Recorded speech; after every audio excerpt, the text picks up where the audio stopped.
اچھا میں صرف ایک جملہ اس میں اور ایڈ کر دوں. ٹھیک ہے, آپ نے ظاہر قوی صاحب کی بات کی, میں صرف اتنی سی بات کہنا چاہتا ہوں کہ حریم شاہ صاحبہ نے بھی اگر یہ ویڈیو اپلوڈ کیا تو ان کے بھی کچھ مقاصد تھے جو کہ شاید اچیو ہو چکے ہیں. ہاں وہ دیکھیے انہوں نے پہلے ہی کہا تھا میرے پاس بہت سارے لوگوں کے مقاصد وہ ویڈیوز ہیں, نہ مجھے مجبور کریں. وائرل ہونا چاہتی ہیں, وہ چاہتی ہیں میرا جی کی طرح کہ بس نیوز میں رہیں. اچھا جی, مودی نے پاکستان پر حملے کا جواز گھڑنے کے لیے اپنے ہی 40 فوجی مروائے. ہم نے کل بھی اس پر بات کی تھی. خطرناک فوجی مہم کا مقصد الیکشن جیتنا تھا. اڑی حملہ اور پلوامہ کا حملہ ہم سب کو یاد ہے. ہمیں یاد ہے کہ جب بھارت میں عام انتخابات تھے تو یہ حملے کیے گئے اور اس میں پاکستان کو مورد الزام ٹھہرایا گیا. وزیر اعظم عمران خان کہتے ہیں کہ انڈین صحافی کے لیک سکینڈل سے مودی کی مزید رسوائی ہوئی ہے. اقوام متحدہ میں ہی بتا دیا تھا کہ مودی نے بالا کوٹ واقعے کو انتخابات کے لیے استعمال کیا اور پاکستان اس پہ بارہا بات بھی کر چکا ہے. ہم تو ڈوزیئر سبمٹ کر چکے ہیں, لیکن ظاہر ہے جب مزید ثبوت سامنے آتے ہیں تو پھر مزید اس پر آواز اٹھانا بہت زیادہ ضروری ہے. میڈیا آواز اٹھا رہا ہے اور پاکستان کے فورن آفس کو بھی اس سے متعلق مزید آواز اٹھانی ہوگی, کیونکہ اسی طرح سے ہم بتا پائیں گے دوست ممالک کو اور انٹرنیشنل کمیونٹی کو کہ مودی کیا کرنا چاہتا ہے, عزائم اس کے کیا and how he is doing that. بڑھتے ہیں آگے. اسپورٹس کے میدان سے خبر یہ ہے کہ جو میلہ سجنا ہے پاکستان میں یعنی نیشنل اسٹیڈیم کراچی میں, جنوبی افریقہ کے خلاف سیریز قومی کھلاڑیوں کے کرونا ٹیسٹ منفی آ چکے ہیں اور جو دوسری ٹیسٹنگ ہے وہ آج ہوگی. اس کا بھرپور پریکٹس سیشن, اس کی ہم نے کل بھی بات کی تھی, آج بھی آپ کو بتا رہے ہیں کہ پریکٹس سیشن ان کا ہے. چلیے جی, ایک اور خبر ہے ہمارے پاس. جن کی سریلی آواز تھی, جن کے نغمے اور ٹھمری یادگار رہی, ممتاز گلوکارہ مہناز, ان کو مداحوں سے بچھڑے 8 برس بیت گئے. آج ان کی 8ویں برسی منائی جا رہی ہے. یہ تمہاری کچھ ٹاپ سٹوریز تھیں. بڑھتے ہیں اپنے پہلے ٹاپک کی جانب جو کہ ہے سیاسی ناشتہ, اور سوال یہ ہے کہ لانگ مارچ کب ہوگا. اور بھی بہت سارے سوال ہیں کہ جناب پی ڈی ایم میں کیا پھوٹ پڑ گئی ہے. بڑی جماعت سینٹ الیکشن کے بعد جب مولانا اور چھوٹی جماعتوں کا فوری مارچ پر اصرار سامنے آیا تو مریم سے جب بلاول کی غیر حاضری کا سوال ہوا تو وہ بولی کہ وہ تو کمیٹی کے ممبر ہی نہیں ہیں. یہ ایک اہم سوال ہے کہ آیا مسلم نون اور پیپلز پارٹی نے راستے پھر سے جدا کیے. دوسرا سوال ذہن میں یہ آیا کہ آپ بھی تو ممبر نہیں تو لیگی رہنما تھوڑی سی گڑبڑانا بنتا تھا. مہک جب آپ نے سوال کیا کہ بلاول کیوں نہیں ہے, تم نے کہا وہ تو اسٹیئرنگ کمیٹی کے ممبر نہیں ہے. بی بی آپ بھی نہیں ہیں, وہ گڑبڑا گئیں. وہ کہتے ہیں مجھے تو خصوصی دعوت دی گئی ہے, بلاول صاحب کو کیوں نہیں دی گئی.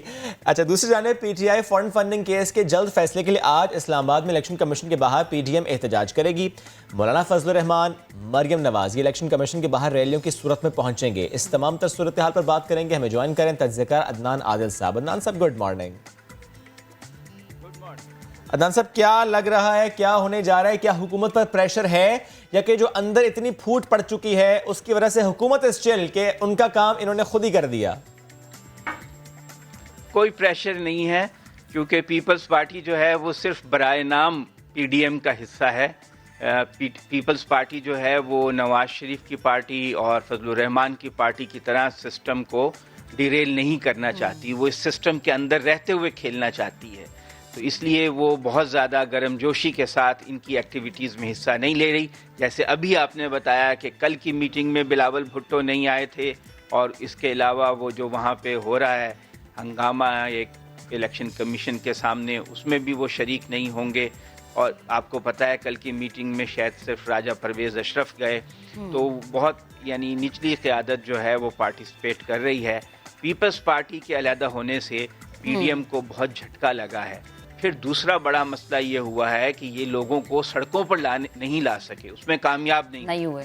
یہی پیپلز پارٹی کا موقف بھی ہے کہ آپ لانگ مارچ اور یہ سب کچھ کہہ رہے ہیں, لوگ تو سڑکوں پہ آ نہیں رہے ہیں, اور اس کے بعد پھر ہم کیا کریں گے جب لوگ سڑکوں پہ نہیں آئیں گے, سب اپنے تیر ہم چلا لیں گے, پھر تو ہماری پوزیشن اور زیادہ کمزور ہو جائے گی. تو اس لیے پی ڈی ایم کی وجہ سے حکومت کو کوئی خاص پریشانی نہیں ہے. البتہ اگر کوئی مس ہینڈلنگ ہو گئی, جیسے آج اگر وہاں پہ مظاہرہ ہوا, کوئی اگر وہاں پر وائلنس ہو گیا, کوئی خدا نہ خواستہ گولی چل جائے, کوئی ایسا واقعہ افسوسناک ہو جائے, پھر حکومت پریشر میں آ سکتی ہے. اگر حکومت تحمل کا مظاہرہ کرے تو میرا خیال ہے کہ حکومت کے لیے کوئی بھی پریشانی کی بات نہیں ہے. اچھا عدنان صاحب, ان کا احتجاج ہے ایک اور چیز ذرا بتائے گا، آپ جتنے واضح طریقے سے بتا رہے ہیں پیپلز پارٹی کے حوالے سے، پیپلز پارٹی اگر پی ڈی ایم سے الگ ہو گئی ہے تو پھر پی ڈی ایم کا کیا مستقبل ہے؟ اگر پی ڈی ایم ٹوٹ گئی تو یقیناً پھر تو حکومت کو کسی سے کوئی خطرہ ہی نہیں ہے، کیونکہ کل شیخ رشید صاحب کہہ رہے ہیں کہ آپ اسلام آباد آئیں، آپ احتجاج کریں، باقی ہم سنبھال لیں گے۔ وہ اسی لیے پھر اتنا برملا اعلان کریں کیونکہ انہیں پتہ ہے کہ اب پی ڈی ایم متحد نہیں ہے، نہ ایک پیج پر ہے۔ اگر پی ڈی ایم متحد ہو تب بھی آپ نے دیکھا جو انہوں نے جلسے کیے لوگ نہیں آئے۔ لاہور میں جب جلسہ کیا تو بلاول بھٹو کے جلوس میں 300-400 لوگ سے زیادہ نہیں تھے، تو پیپلز پارٹی نے محسوس کر لیا، سیاسی لوگ ہیں کہ لوگ تیار نہیں ہیں جلسے جلوسوں اور سڑکوں پر آنے کے لیے، تو وہ پیچھے ہٹ گئے۔ اگر وہ ساتھ ہوں تب بھی کوئی زیادہ سڑکوں پہ کوئی حکومت کو چیلنج نہیں ہے۔ چیلنج یہ ہو سکتا تھا کہ پیپلز پارٹی اور یہ سب مل کر اسمبلیوں سے اکٹھے مستعفی ہو جاتے تو ایک پولیٹیکل کرائسس پیدا ہو سکتا تھا، لیکن اس کے لیے پیپلز پارٹی تیار نہیں ہے۔ میرا خیال ہے کہ پیپلز پارٹی کا ریاستی اداروں کے ساتھ محاذ آرائی کا کوئی ارادہ نہیں ہے، وہ اس سسٹم کے اندر رہ کر کھیلنا چاہتے ہیں اور وہ سمجھتے ہیں اس میں اتنی گنجائش ہے کہ ان کو جو ملنا چاہیے وہ اس میں ملتا رہے گا۔ تو عدنان صاحب، یہ پولیٹیکل کرائسس جس کی آپ بات کر رہے ہیں سینٹ الیکشن پہ اثر انداز ہو سکتے ہیں؟ کیونکہ گزشتہ سینٹ الیکشن میں بھی کچھ ایسا ہی آیا تھا دیکھنے میں کہ پیپلز پارٹی نے فوراً سے جو ہے نا اپنا ٹریک چینج کر لیا تھا۔ ہاں دیکھیے، لاہور میں مثلاً پنجاب میں 11 سیٹوں پہ الیکشن ہوں گے تو قاف لیگ کے ساتھ ایک دم عمران خان نے بہت اچھی انڈرسٹینڈنگ بنا لی ہے۔ قاف لیگ کے ساتھ کچھ ہلکی پھلکی نوک جھونک چل رہی تھی، وہ ختم ہو گئی ہے۔ چودھری پرویز الہی کے ساتھ عمران خان کی بات ہوئی ہے، 7 سیٹیں ملنے کا امکان ہے تحریک انصاف کو، 4 ملنے کا امکان ہے نون لیگ کو۔ قاف لیگ چاہ رہی ہے کہ تحریک انصاف ان کے لیے کوئی 1 سیٹ دے دے ان کو، تو ہو سکتا ہے کہ کوئی کمپرومائز ہو جائے۔ تو سینٹ الیکشن پہ فرق تھوڑا بہت 1 آدھی سیٹ کا فرق پڑ سکتا ہے۔ ہو سکتا ہے کہ ایم کیو ایم اور پی ٹی آئی کی انڈرسٹینڈنگ نہ ہو سکے سندھ میں، کوشش کر رہے ہیں وہ، اگر وہ نہ ہوئی تو 1 آدھی سیٹ کا فرق وہاں پڑ سکتا ہے، سندھ میں پڑ سکتا ہے۔ اور پیپلز پارٹی کی کوشش بھی ہوگی کہ سندھ میں زیادہ سے زیادہ سینٹ کی سیٹیں جو ہیں اپنی اسٹرینتھ سے زیادہ سیٹیں وہ لے لیں۔ آپ کو پتہ ہے نا، آصف زرداری نے جب بلوچستان میں حکومت تبدیل کرائی تھی تو کہا تھا میں دوا دینے بھی گیا تھا، دعا دینے بھی گیا تھا، تو ان کے پاس دوا بھی ہوتی ہے، دعا بھی ہوتی ہے، تو اس کا فائدہ وہ سندھ میں اٹھا سکتے ہیں۔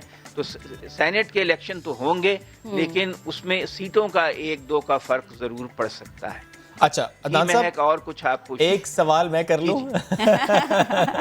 جی ضرور، آپ زیادہ کیجیے۔ اچھا نہیں عدنان صاحب، مجھے بتائیں کہ کیا اس طرح کے احتجاج سے اداروں پر اثر پڑتا ہے؟ ادارے اس کا دباؤ لیتے ہیں؟ ایسا ہوتا ہے؟ دیکھیں، اگر عام جلسہ ہونا پھر تو کوئی فرق نہیں پڑتا، لوگ آئیں، 10,000 15,000 لوگ آ جائیں، جلسہ ہو، تقریریں ہوں، ٹیلی ویژن پہ بھی لائیو براڈ کاسٹ ہوگی، ان کے سپورٹرز بھی خوش ہو جائیں گے۔ اس طرح سے فائدہ ہوتا ہے کہ وہ سٹیم نکل جاتی ہے، کیتھارسس ہو جاتا ہے، تو اداروں پہ دباؤ نہیں پڑتا۔ ہاں، اگر لاکھوں کی تعداد میں لوگ آ جائیں، فرض کریں 1 لاکھ لوگ آ جائیں، 70-80 ہزار بھی آ جائیں، چلیں، کیونکہ 70-80 ہزار کو بھی پاکستان میں 2-3 لاکھ 4 لاکھ کہہ دیا جاتا ہے۔ بہرحال اگر ایک بڑا سائزیبل کراؤڈ آ جائے اور بہت عرصے کے لیے ایک سسٹینڈ ایجیٹیشن ہو، پھر اداروں کو فرق پڑتا ہے۔ لیکن اس طرح آپ لوگوں کو بسوں میں بھر کے لے آئیں، ان کو کسی بہانے سے 5, 10, 15 ہزار لوگ، اس سے اداروں کو کوئی فرق نہیں پڑتا ہے۔ البتہ یہ ہے کہ اپوزیشن کے لیے بھی یہ ضروری ہے کہ خود کو ریلیونٹ رکھے، لوگ اسے بھول نہ جائیں۔ اپوزیشن جو ہے اس کی اہمیت کم نہ ہو، تو وہ اپنے کوئی نہ کوئی ایکٹیویٹی کرتی رہتی ہے۔ اس بات کا احساس انہیں بھی ہے، اس لیے انہوں نے ایک لمبا شیڈول دے دیا ہے، سکھر میں جلسہ کریں گے، فلاں جگہ کریں گے، پنڈی میں کریں گے، 21 جنوری کو بھی کوئی جلسہ کرنے جا رہے ہیں، 5 فروری کو بھی۔ تو یہ اپنے آپ کو ریلیونٹ رکھنے کے لیے اپوزیشن کے لیے یہ گیمکس کرنا ضروری ہوتا ہے، اور یہی پارلیمانی جو جمہوریت ہے ہمارے خطے میں، خاص طور سے سب کانٹیننٹ میں، کہ اپوزیشن جو ہے وہ عوام کو اور اپنے کارکنوں کو متحرک رکھتی ہے۔ کیونکہ دیکھیے، بلدیاتی الیکشن بھی ہونے ہیں، اگر حکومت نہیں کرائے گی تو ہو سکتا ہے کورٹ کا آرڈر آ جائے اس میں بھی اس کو اپوزیشن کو فائدہ ہوگا کہ ان کے کارکن متحرک ہوں گے تو جو لوکل باڈی الیکشنز ہوں گے اس میں یہ زیادہ بہتر پرفارم کر سکیں گے. اس سے زیادہ اس کی کوئی اہمیت نہیں ہے. حکومت ٹھیک ہے عدنان صاحب قطع کلامی کی معذرت. عدنان صاحب قطع کلامی کی معذرت. وزیر داخلہ شیخ رشید صاحب نے ہمیں جوائن کیا, ان سے گفتگو کرتے ہیں. شیخ صاحب, مولانا فضل الرحمان بھی پہنچیں گے الیکشن کمیشن کے باہر, مریم نواز بھی پہنچ رہی ہیں الیکشن کمیشن کے باہر. لگتا تو یہی ہے کہ حکومت کے لیے کوئی دباؤ نہیں ہے, حکومت چل ہے. سر یہ سردی برداشت کر پائیں گے یا آپ لوگ انہیں فیسیلیٹیٹ کریں گے؟ گرم چائے پیش کی جائے گی کہ سردی میں آئیں گے؟ سر مہمان ہیں آپ کے. موسم تو ٹھیک ہے, کئی مہینوں سے لگے ہوئے ہیں یہ کہ انہوں نے آنا ہے آج کے دن. آ جائیں جی, کوئی بات نہیں ہے. یہ کانسٹیٹیوشن ایوینیو ہے, یہ سارا ریڈ زون ہے, اس کے باوجود اجازت دی ہے. اور قانون کو ہاتھ میں نہ لیں تو وہ لگائیں نعرے شعرے جتنے لگانے ہیں انہوں نے. ٹھیک, کوئی ان کو رکاوٹ نہیں ہے. اچھا شیخ صاحب, اس طرح ریاستی اداروں پہ دباؤ ڈالنا, تو کیا الیکشن کمیشن اس طرح سے دباؤ میں آ سکتا ہے؟ یا کوئی بھی ادارہ اگر اپوزیشن کہہ دے کہ ہم فلانے ادارے کے باہر جا کے احتجاج کریں گے, فلانے ادارے کے باہر جا کے ریلیاں نکالیں گے, تو کیا ادارے متحمل ہیں ایسے احتجاج کے, ایسی ریلیوں کے؟ بہت صحیح بات آپ نے کی ہے. یہ تو خود سیاستدانوں کو سمجھ ہونی چاہیے. یہ الیکشن تو سلطان سکندر صاحب نے نہیں کرائے, یہ تو ان کے پچھلے لوگوں نے کروائے ہیں. صحیح. اور ان کے ہی لوگ بھی بیٹھے ہوئے ہیں جو 10 سالوں میں آپ نے لگائے. اور مسئلہ یہ ہے کہ یہ کانسٹیٹیوشنل ادارہ ہے, اور اگر آپ جمہوری اداروں کی بنیاد کے خلاف اس قسم کا ریئیکشن کرنے جا رہے ہیں تو اس کے نتائج سے آپ کو باخبر ہونا چاہیے کہ یہ کیا پیغام آپ دے رہے ہیں. اور یہاں سپریم کورٹ ہے, اور سپریم کورٹ اس وقت لگی ہوئی ہے, صبح 9:30-10 بجے لگنی ہے. اور ججز ہیں, وکلاء ہے, پرائم منسٹر ہاؤس ہے, CBR ہے, سارے بیس ادارے ہیں. یہاں آ کے آپ احتجاج کر رہے ہیں. احتجاج تو ٹی وی نہیں دکھانا ہوتا ہے. تو ان کو یہ بات ابھی سمجھ نہیں آ رہی کہ یہ پچھلے کئی مہینوں سے آج کے احتجاج کی بات کر رہے ہیں. آج آپ دیکھ لیں چند ہزار لوگ ہوں گے جو سارے پاکستان سے اکٹھے کر رہے ہیں, اور سارے ڈسٹرکٹ سے یہ اکٹھے کر رہے ہیں, لیکن ان کو وہ کامیابی نہیں ہوگی جو یہ خواب دیکھے بیٹھے ہیں. صحیح. شیخ صاحب, کیونکہ مریم نواز بھی ہیں, بلاول بھٹو تو نہیں ہے, مولانا فضل الرحمان ہے, کوئی سیکیورٹی تھریٹ بھی ہے ان کو یہاں پر ریڈ زون تک پہنچنے میں؟ ہم نے کل بتا دیا جی کہ راولپنڈی, اسلام آباد ہائی سیکیورٹی الرٹ ہے. صرف الرٹ ہی نہیں, ہائی سیکیورٹی الرٹ ہے. اور یہ بات بے نظیر شہید کو بھی بتائی گئی تھی, لیکن انہوں نے بھی اس کو مذاق لیا تھا. اور ہم پوری کوشش کریں گے, کارکنوں اور قائدین کی سیکیورٹی کا ہم نے بندوبست کیا, لیکن پھر بھی اسلام آباد راولپنڈی دونوں ریڈ ہائی الرٹ ہے جی. اچھا شیخ صاحب, کل جب ہم نے دیکھا کہ مریم نواز سے پوچھا گیا کہ بلاول کیوں نہیں آئے, تو انہوں نے کہا کہ بلاول تو اس کمیٹی کے ممبر ہی نہیں ہے, تو وہ تو مریم نواز بھی نہیں تھی. تو اس سے کیا چیز ظاہر ہوتی ہے, بلاول کا نہ ہونا, مریم کا ہونا؟ کیا پیپلز پارٹی کو دیوار کے ساتھ لگانے کے بعد اب صرف نون لیگ پہ ریلائی کیا جا رہا ہے؟ صرف 2 پارٹیوں کا اتحاد رہ گیا جی, فضل الرحمان اور نون لیگ کا.